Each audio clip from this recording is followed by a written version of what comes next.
আসসালামু আলাইকুম, কেমন আছেন সবাই? গরুর মাংস রান্না করব।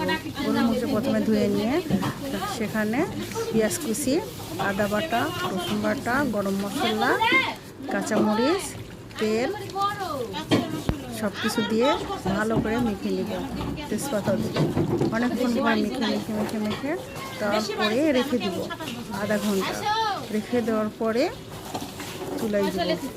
আপনারা কে কোথা থেকে দেখছেন, কেমন হয়েছে মাখানো একটু আমাদেরকে জানাবেন, শুনলে ভালো লাগবে। আজকে পয়লা বৈশাখ মাসে আমরা অনুষ্ঠান করছি, সেই অনুষ্ঠানে এই মাংস মাখানো হচ্ছে।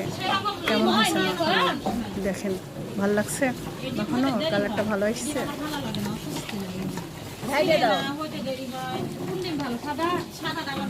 সাদাটা ভেজ ভেজ করে বেশি ইয়ে করো, পেঁকি লাড়ে দাও।